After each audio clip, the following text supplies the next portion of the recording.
1 Samuel chapter 14. One day Jonathan, son of Saul, said to the young man bearing his armor, "Come, let us cross over to the Philistine outpost on the other side." But Jonathan did not tell his father. Meanwhile Saul was staying under the pomegranate tree in Migron on the outskirts of Gibeah. And the troops who were with him numbered about 600 men, including Ahijah, who was wearing an ephod. He was the son of Ichabod's brother Ahitub, son of Phinehas, the son of Eli the priest of the Lord in Shiloh.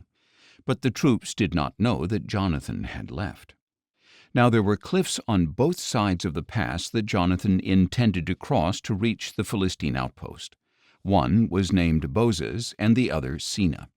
One cliff stood to the north toward Michmash and the other to the south toward Geba. Jonathan said to the young man bearing his armor, "Come, let us cross over to the outpost of these uncircumcised men. Perhaps the Lord will work on our behalf. Nothing can hinder the Lord from saving, whether by many or by few." His armor-bearer replied, "Do all that is in your heart. Go ahead. I am with you, heart and soul."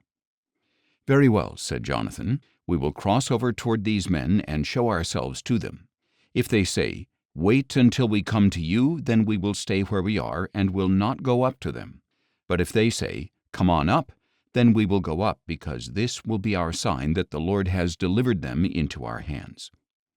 So the two of them showed themselves to the outpost of the Philistines, who exclaimed, "Look, the Hebrews are coming out of the holes in which they were hiding." So the men of the outpost called out to Jonathan and his armor-bearer, "Come on up, and we will teach you a lesson." "Follow me," Jonathan told his armor-bearer, "for the Lord has delivered them into the hand of Israel." So Jonathan climbed up on his hands and feet with his armor-bearer behind him, and the Philistines fell before Jonathan, and his armor-bearer followed and finished them off. In that first assault, Jonathan and his armor-bearer struck down about 20 men over half an acre of land. Then terror struck the Philistines in the camp, in the field, and among all the people. Even those in the outposts and raiding parties trembled. Indeed, the earth quaked, and panic spread from God. Now when Saul's watchmen at Gibeah in Benjamin looked and saw the troops melting away and scattering in every direction, Saul said to the troops who were with him, "Call the roll and see who has left us." And when they had called the roll, they saw that Jonathan and his armor-bearer were not there. Then Saul said to Ahijah, "Bring the ark of God," for at that time it was with the Israelites. While Saul was talking to the priest, the commotion in the Philistine camp continued to increase. So Saul said to the priest, "Withdraw your hand." Then Saul and all his troops assembled and marched to the battle, and they found the Philistines in total confusion, with each man wielding the sword against his neighbor. And the Hebrews who had previously gone up into the surrounding camps of the Philistines now went over to the Israelites who were with Saul and Jonathan. When all the Israelites who had been hiding in the hill country of Ephraim heard that the Philistines were fleeing, they also joined Saul and Jonathan in the battle. So the Lord saved Israel that day, and the battle moved on beyond Bethaven. Now the men of Israel were in distress that day, for Saul had placed the troops under an oath, saying, "Cursed is the man who eats any food before evening, before I have taken vengeance on my enemies." So none of the troops tasted any food. Then all the troops entered the forest, and there was honey on the ground. And when they entered the forest and saw the flowing honey, not one of them put his hand to his mouth, because they feared the oath. Jonathan, however, had not heard that his father had charged the people with the oath. So he reached out, the end of his staff in his hand, dipped it into the honeycomb, and put his hand to his mouth, and his eyes brightened. Then one of the soldiers told him, "Your father bound the troops with a solemn oath, saying, 'Cursed is the man who eats food today.' That is why the people are faint." "My father has brought trouble to the land," Jonathan replied. "Just look at how my eyes have brightened because I tasted a little of this honey. How much better it would have been if the troops had eaten freely today from the plunder they took from their enemies. Would not the slaughter of the Philistines have been much greater?" That day, after the Israelites had struck down the Philistines from Michmash to Aijalon, the people were very faint. So they rushed greedily to the plunder, taking sheep, cattle, and calves. They slaughtered them on the ground and ate meat with the blood still in it. Then someone reported to Saul, "Look, the troops are sinning against the Lord by eating meat with the blood still in it." "You have broken faith," said Saul. "Roll a large stone over here at once." Then he said, "Go among the troops and tell them, each man must bring me his ox or his sheep, slaughter them in this place, and then eat. Do not sin against the Lord by eating meat with the blood still in it." So that night everyone brought his ox and slaughtered it there. Then Saul built an altar to the Lord. It was the first time he had built an altar to the Lord. And Saul said, "Let us go down after the Philistines by night and plunder them until dawn, leaving no man alive." "Do what seems good to you," the troops replied. But the priest said, "We must consult God here." So Saul inquired of God, "Shall I go down after the Philistines? Will you give them into the hand of Israel?" But God did not answer him that day. Therefore Saul said, "Come here, all you leaders of the troops, and let us investigate how this sin has occurred today. As surely as the Lord who saves Israel lives, even if it is my son Jonathan, he must die." But not one of the troops said a word. Then Saul said to all Israel, "You stand on one side, and I and my son Jonathan will stand on the other side." "Do what seems good to you," the troops replied. So Saul said to the Lord, the God of Israel, "Why have you not answered your servant this day? If the fault is with me or my son Jonathan, respond with Urim. But if the fault is with the men of Israel, respond with Thummim." And Jonathan and Saul were selected, but the people were cleared of the charge. Then Saul said, "Cast the lot between me and my son Jonathan." And Jonathan was selected.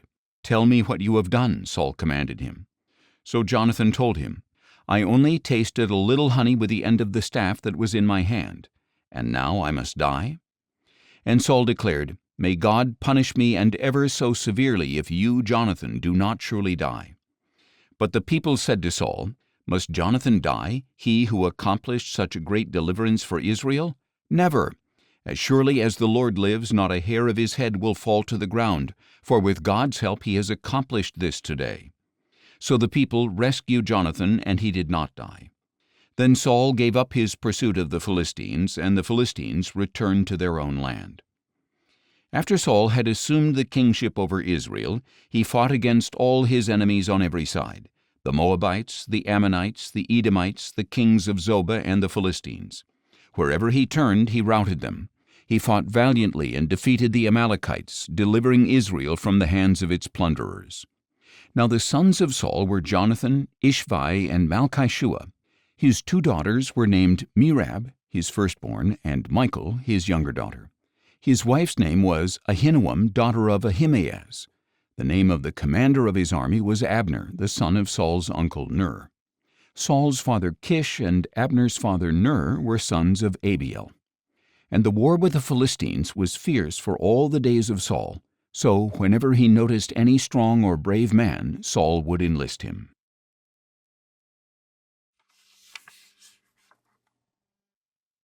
Isaiah chapter 58. Cry aloud, do not hold back. Raise your voice like a ram's horn. Declare to my people their transgression, and to the house of Jacob their sins. For day after day they seek me and delight to know my ways, like a nation that does what is right and does not forsake the justice of their God. They ask me for righteous judgments. They delight in the nearness of God. Why have we fasted and you have not seen? Why have we humbled ourselves and you have not noticed? Behold, on the day of your fast you do as you please, and you oppress all your workers. You fast with contention and strife to strike viciously with your fist. You cannot fast as you do today and have your voice be heard on high. Is this the fast I have chosen, a day for a man to deny himself, to bow his head like a reed, and to spread out sackcloth and ashes? Will you call this a fast and a day acceptable to the Lord? Isn't this the fast that I have chosen, to break the chains of wickedness, to untie the cords of the yoke, to set the oppressed free and tear off every yoke? Isn't it to share your bread with the hungry, to bring the poor and homeless into your home, to clothe the naked when you see him, and not to turn away from your own flesh and blood? Then your light will break forth like the dawn, and your healing will come quickly. Your righteousness will go before you, and the glory of the Lord will be your rear guard. Then you will call, and the Lord will answer. You will cry out, and he will say, Here I am. If you remove the yoke from your midst, the pointing of the finger and malicious talk, and if you give yourself to the hungry and satisfy the afflicted soul, then your light will go forth in the darkness, and your night will be like noonday. The Lord will always guide you. He will satisfy you in a sun-scorched land and strengthen your frame. You will be like a well-watered garden, like a spring whose waters never fail. Your people will rebuild the ancient ruins. You will restore the age-old foundations. You will be called repairer of the breach, restorer of the streets of dwelling. If you turn your foot from breaking the Sabbath, from doing as you please on my holy day, if you call the Sabbath a delight and the Lord's holy day honorable, if you honor it by not going your own way or seeking your own pleasure or speaking idle words, then you will delight yourself in the Lord, and I will make you ride on the heights of the land and feed you with the heritage of your father Jacob, for the mouth of the Lord has spoken.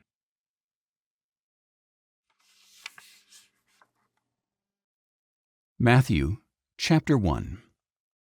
This is the record of the genealogy of Jesus Christ, the son of David, the son of Abraham. Abraham was the father of Isaac, Isaac the father of Jacob, and Jacob the father of Judah and his brothers. Judah was the father of Perez and Zerah by Tamar, Perez the father of Hezron, and Hezron the father of Ram. Ram was the father of Amminadab, Amminadab the father of Nahshon, and Nahshon the father of Salmon. Salmon was the father of Boaz by Rahab, Boaz the father of Obed by Ruth, Obed the father of Jesse, and Jesse the father of David the king. Next, David was the father of Solomon by Uriah's wife, Solomon the father of Rehoboam, Rehoboam the father of Abijah, and Abijah the father of Asa. Asa was the father of Jehoshaphat, Jehoshaphat the father of Joram, and Joram the father of Uzziah. Uzziah was the father of Jotham, Jotham the father of Ahaz, and Ahaz the father of Hezekiah. Hezekiah was the father of Manasseh, Manasseh the father of Amon, Amon the father of Josiah, and Josiah the father of Jeconiah and his brothers at the time of the exile to Babylon. After the exile to Babylon, Jeconiah was the father of Shealtiel, Shealtiel the father of Zerubbabel, Zerubbabel the father of Abiud, Abiud the father of Eliakim, and Eliakim the father of Azor. Azor was the father of Zadok, Zadok the father of Achim, and Achim the father of Eliud. Eliud was the father of Eleazar, Eleazar the father of Mathan, Mathan the father of Jacob, and Jacob the father of Joseph, the husband of Mary, of whom was born Jesus, who is called Christ. In all, then, there were 14 generations from Abraham to David, 14 from David to the exile to Babylon, and 14 from the exile to the Christ. This is how the birth of Jesus Christ came about. His mother Mary was pledged in marriage to Joseph, but before they came together, she was found to be with child through the Holy Spirit. Because Joseph, her husband, was a righteous man and was unwilling to disgrace her publicly, he resolved to divorce her quietly. But after he had pondered these things, an angel of the Lord appeared to him in a dream and said, Joseph, son of David, do not be afraid to embrace Mary as your wife, for the one conceived in her is from the Holy Spirit. She will give birth to a son, and you are to give him the name Jesus, because he will save his people from their sins. All this took place to fulfill what the Lord had said through the prophet. Behold, the virgin will be with child, and will give birth to a son, and they will call him Emmanuel, which means God with us. When Joseph woke up, he did as the angel of the Lord had commanded him, and embraced Mary as his wife.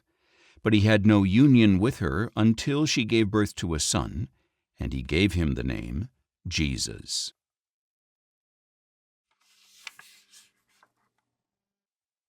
Matthew chapter 2. After Jesus was born in Bethlehem in Judea, during the time of King Herod, Magi from the east arrived in Jerusalem, asking, "Where is the one who has been born King of the Jews? We saw his star in the east and have come to worship him." When King Herod heard this, he was disturbed, and all Jerusalem with him. And when he had assembled all the chief priests and scribes of the people, he asked them where the Christ was to be born.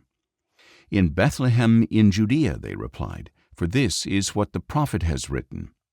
But you, Bethlehem, in the land of Judah, are by no means least among the rulers of Judah, for out of you will come a ruler who will be the shepherd of my people Israel." Then Herod called the Magi secretly and learned from them the exact time the star had appeared. And sending them to Bethlehem, he said, "Go and search carefully for the child, and when you find him, report to me, so that I too may go and worship him." After they had heard the king, they went on their way, and the star they had seen in the east went ahead of them until it stood over the place where the child was. When they saw the star, they rejoiced with great delight. On coming to the house, they saw the child with his mother Mary, and they fell down and worshipped him. Then they opened their treasures and presented him with gifts of gold and frankincense and myrrh. And having been warned in a dream not to return to Herod, they withdrew to their country by another route. When the Magi had gone, an angel of the Lord appeared to Joseph in a dream. "Get up," he said, "take the child and his mother and flee to Egypt.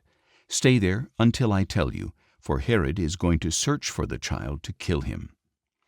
So he got up, took the child and his mother by night, and withdrew to Egypt, where he stayed until the death of Herod.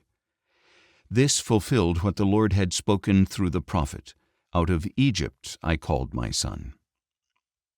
When Herod saw that he had been outwitted by the Magi, he was filled with rage. Sending orders, he put to death all the boys in Bethlehem and its vicinity who were 2 years old and under, according to the time he had learned from the Magi. Then what was spoken through the prophet Jeremiah was fulfilled. "A voice is heard in Ramah, weeping and great mourning, Rachel weeping for her children and refusing to be comforted because they are no more." After Herod died, an angel of the Lord appeared in a dream to Joseph in Egypt. "Get up," he said, "take the child and his mother and go to the land of Israel, for those seeking the child's life are now dead." So Joseph got up, took the child and his mother, and went to the land of Israel. But when he learned that Archelaus was reigning in Judea in place of his father Herod, he was afraid to go there. And having been warned in a dream, he withdrew to the district of Galilee, and he went and lived in a town called Nazareth. So was fulfilled what was spoken through the prophets, "He will be called a Nazarene."